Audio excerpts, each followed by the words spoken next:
Prime minister గారు రీసెంట్గా call ఇచ్చారు. నో మోర్ అవుట్డోర్ ట్రావెల్స్, బయటికి ఎక్కువ తిరగకండి, అనవసరంగా గోల్డ్ కొనకండి, అన్ని ఇన్వెస్ట్మెంట్ని హోల్డ్ చేయండి, క్యాష్ని సేవ్ చేసుకోండి.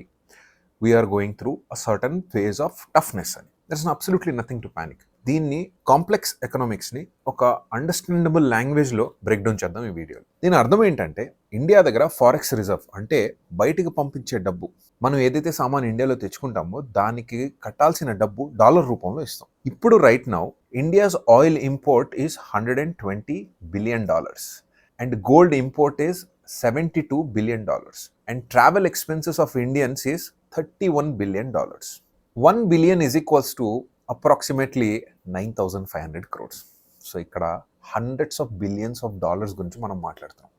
సో ప్రైమ్ మినిస్టర్ గారు ఎందుకు ఈ కాల్ ఇచ్చారు అంటే, rising oil prices rate, Iran war వల్ల అమెరికా ఈ వీడియో సిరీస్ స్టార్ట్ చేస్తున్నప్పటి నుంచి చెప్పింది అదే, అనవసరమైన ఇష్యూలో తలబెట్టింది America and this will create larger impacts and that is exactly what is happening.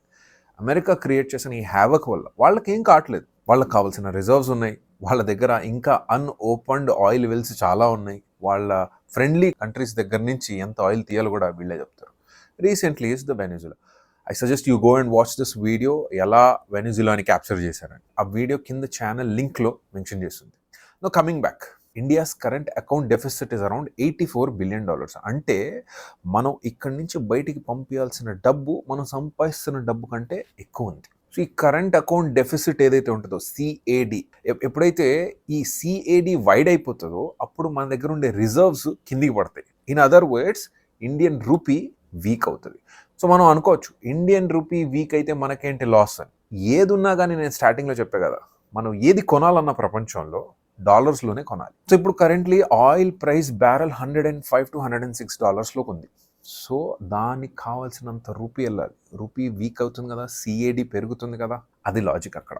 Political opinion, you might be to the right, you might be in the centre or the left, but right now at the time of crisis always remember to stand with your leader. ఇప్పుడు మన leader ఏం చెప్తున్నారంటే, stand with the country with whatever I'm advising you. And now ఇప్పుడు ఇంట్లో ఒక పెద్ద మనిషి చెప్తే మనం వింటాం కదా, అలా మన దేశ ప్రధానమంత్రి పెద్ద మనిషి ఒక మాట చెప్పినందుకు, without any arguments, without any disagreements, you should quietly stand hand to hand and stay for the country.